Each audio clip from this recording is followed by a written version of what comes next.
Hey, what's up everybody? Welcome back to another episode of Back to the Cardboard. This is Shannon here. And you know what I like to do when it's cold and gloomy and windy outside? I like to go through my baseball cards and I like to remind myself how good that 75, 76 big red machine was. Well, I got to looking at my cards and I realized that I was missing a key rookie from that team. And if you look here, you can count them, I've got 9 cards. So we got the grade 8 plus 1. So stay tuned. We're going to reveal who that is right now.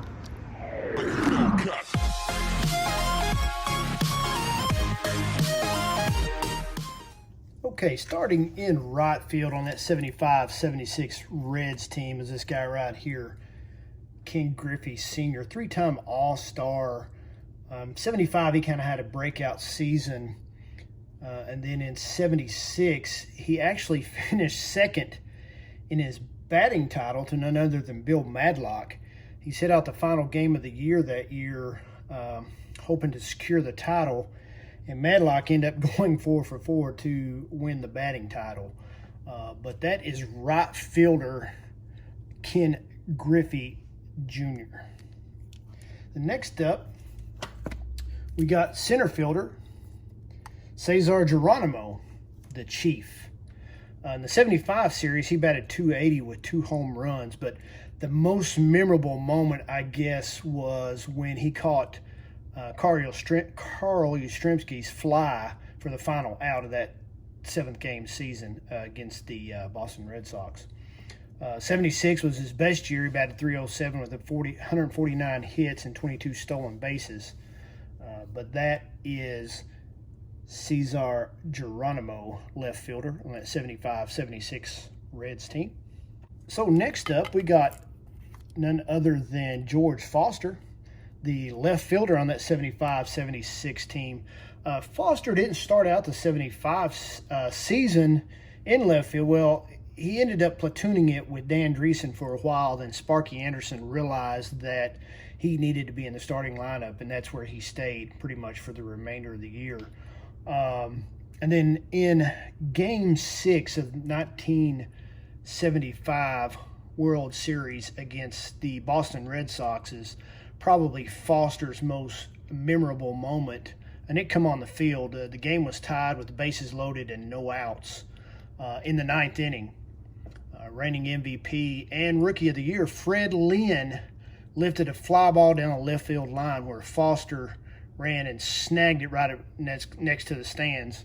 Danny Doyle at that time was on third and tagged up and tried to score, but was thrown out by Foster with a great throw at home plate. So that is the 1971 Topps Giants rookie and the Reds left fielder for the 75-76 Big Red Machine, George Foster. Next up, we got Tony Perez. He was the Reds' first baseman on that 75-76 World Series teams.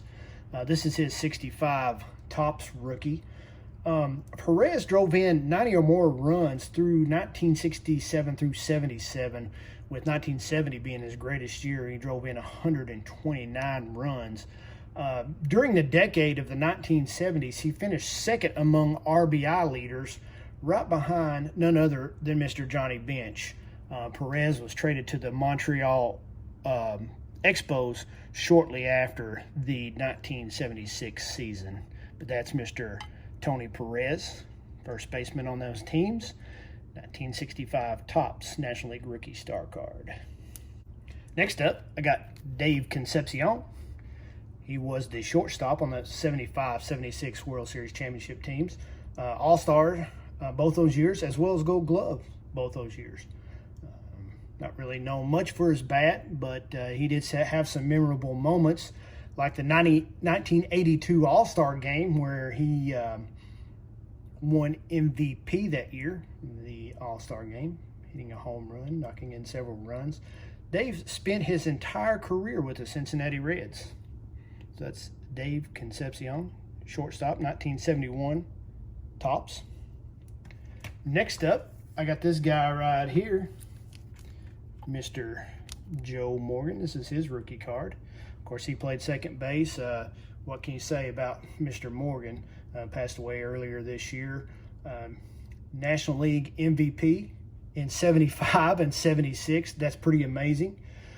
Won Gold Gloves both those years as well. So another two-time Gold Glove winner in 75 and 76. His biggest moment was in the 75 World Series when he knocked in Griffey for the winning run in that seventh game. He was traded back to the Houston Astros in the 1980 season. But that's Joe Morgan. This is 1965 Topps Rookie Stars. He was with the Houston Colt 45s. That's Joe Morgan. Next up, I got Pete Rose. Pete here was moved to third base in 1975. Asked politely by Sparky if he would go there for the benefit of the team, which opened up a spot for George Foster in the outfield, which worked out tremendously. Pete was named the 1975 World Series MVP after he collected 10 hits and batted .370. Also, he was named the Sports Illustrated Sportsman of the Year that year. At 76, he was a major force in the World Series repeat that year. Pete was traded to the Philadelphia Phillies after the 1978 season. That's Pete Rose, 1963 Topps Rookie Stars. Next up, I got Johnny Bench. This is his 1968 Topps Reds rookie card on there with Ron Tompkins. In 75 and 76, Bench was an all-star. Won Gold Gloves both those years, part of his 10 straight years of Gold Gloves. 75, he hit 28 home runs with 110 RBIs. Then in the 1976 World Series, he was pitted as opposing a catcher with Thurman Munson with the New York Yankees. Munson had a great World Series. He ended up batting .529 for the entire series, only to be bettered by the Reds' Johnny Bench, who batted .533 in the four-game sweep of the New York Yankees, I might add. When Sparky Anderson was asked to compare Munson to Bench, he's like, hey, don't ever embarrass anybody by comparing them to Johnny Bench. But that is the 1968 Topps Reds rookie, Johnny Bench. And then finally, last but not least, the card you all been waiting for, the rookie card that I did not have and I needed to add to my Reds Big Red machine, is this card right here. The 1959 Topps George Sparky Anderson. Anderson was installed as the Reds skipper in 1970, and the headlines of the Times said that the headlines read Sparky Who.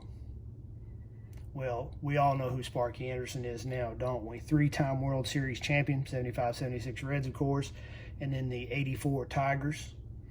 Named Manager of the Year in 84 and 87, known as Captain Hook, mainly for pulling out his starters at their first sign of weakness.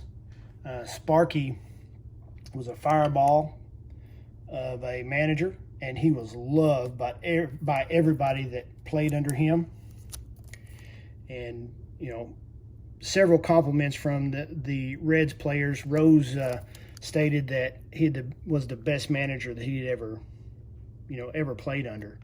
And at his death, Tony Perez, his last words were that, I love him. So Sparky Anderson really left a impression on everybody he ever coached. And this is the main card, the card I've been waiting for to complete my Big Red machine. And anyway, guys, that's all I got. Hey, thanks for tuning in. Thanks for hanging out with me. Hey, remember, as it's coming out on Thanksgiving, remember our troops overseas. I don't say that enough, but remember your thoughts and prayers this Thanksgiving season. And until next time, guys, God bless you, God bless America, and peace.